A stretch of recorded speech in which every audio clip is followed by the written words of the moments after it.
ಆರಾಮಾಗಿದ್ದೀರಾ? So ಹಾಗಾದ್ರೆ ಮನೆಗೆ ಒಂದು ಹೊಸ ಮಗು ಬಂತು ಅಂತ ತುಂಬಾನೇ ಸಂತೋಷ ಆಗ್ತಾ ಇದೆ. ಆದ್ರೆ ಆ ಒಂದು ಸಂತೋಷದ ಜೊತೆಲಿ ಜವಾಬ್ದಾರಿ ಕೂಡ ಹೆಚ್ಚಾಗಿದೆ. ಸೊ ಈ ಒಂದು ಜವಾಬ್ದಾರಿ ಹೆಚ್ಚಾದಾಗ ನಿಮಗೆ ಬೇಕು ಅನ್ಸೋದು ಒಂದು ಬೇಬಿ ಕೇರ್ ಟೇಕರ್ ಅಥವಾ ನ್ಯಾನಿ ಮಾಮ್, ಹೌದಲ್ವಾ? ಸೊ ಹಾಗಾದ್ರೆ ಈ ಒಂದು ನ್ಯಾನಿ ಮಾಮ್ ಬೇಕು ಅಂತ ಹೇಳಿದ ತಕ್ಷಣ ನಮ್ಗೆ ಯಾರೋ ಒಬ್ರು ಸಿಕ್ಕದವ್ರನ್ನ ಕರ್ಕೊಂಡ್ಬಿಡೋಣ ಅಂತ ಸಾಕಷ್ಟು ಜನ ಈ ಒಂದು ತಪ್ಪನ್ನ ಮಾಡ್ತೀರಾ. ಸ್ನೇಹಿತರೆ, ಒಂದು ನ್ಯಾನಿ ಮಾಮ್ ಅಥವಾ ಕೇರ್ ಟೇಕರ್ನ ಕರ್ಕೊಳ್ಳೋದಕ್ಕಿಂತ ಮುಂಚೆ ನೀವು ನಾನು ಹೇಳೋ ಅಂತ ಒಂದು ಪ್ರೋಟೋಕಾಲ್ಸ್ ಮತ್ತು ಗೋಲ್ಡನ್ ರೂಲ್ಸ್ ನ ಫಾಲೋ ಮಾಡಲೇಬೇಕು. ಸೊ ಹಾಗಾದ್ರೆ ಇದನ್ನ ಹೇಳ್ತಿರೋರು ನಾನು ಯಾರು ಅಂತ ಯೋಚನೆ ಮಾಡ್ತಿದ್ದೀರಾ? ನಾನು ನಿಮ್ಮೆಲ್ಲರ ಪ್ರೀತಿಯ ಸಿರಿಮನೆಯ ಫೌಂಡರ್ ಸೂಪರ್ ಸಿರಿ ರಾಕೇಶ್.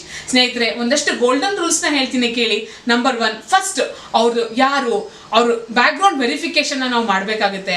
ಅವ್ರು ಇದಕ್ಕಿಂತ ಮುಂಚೆ ಎಲ್ಲಿ ಕೆಲಸ ಮಾಡಿದ್ರು, ಅವ್ರು ಕೆಲಸ ಮಾಡಿದಂಥ ಜಾಗದಲ್ಲಿ ಅವ್ರ ವರ್ತನೆ ಹೇಗಿತ್ತು ಅಂತ ನಾವು ಯೋಚನೆ ಮಾಡಬೇಕಾಗುತ್ತೆ. ಮತ್ತೆ ಅವರ ಒಂದು ID ಪ್ರೂಫ್ನ ನಾವು ಕಲೆಕ್ಟ್ ಮಾಡಲೇಬೇಕಾಗುತ್ತೆ.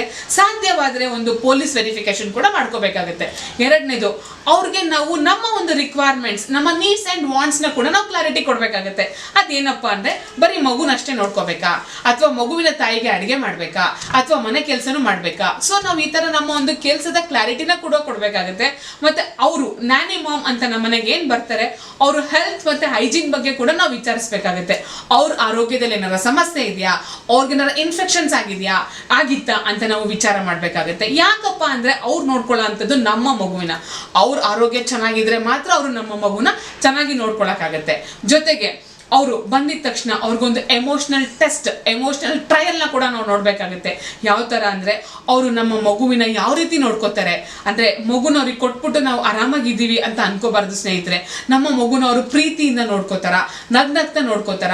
ಜೊತೆಗೆ ನಮ್ಮ ಮಗು ಕೂಡ ಆ ನ್ಯಾನಿ ಮಾಮ್ ಹತ್ರ ಹೋದಾಗ ಯಾವಾಗಲೂ ಅಳುತ್ತಾ ಅಥವಾ ಅವರು ಒಂದು ಮುಖನ ನೋಡಿ ನಗ್ತಾ ಇದೆ ನಮ್ಮ ಮಗು ಅಂದಾಗ ನಾವು ಅನ್ಕೋಬಹುದು, ಓಕೆ ನಮ್ಮ ಒಂದು ಮಗುವಿನ ಜೊತೆ ಆ ನ್ಯಾನಿ ಮಾಮ್ದು ಬಾಂಡಿಂಗ್ ಕೂಡ ತುಂಬಾ ಚೆನ್ನಾಗಿದೆ ಅಂತ.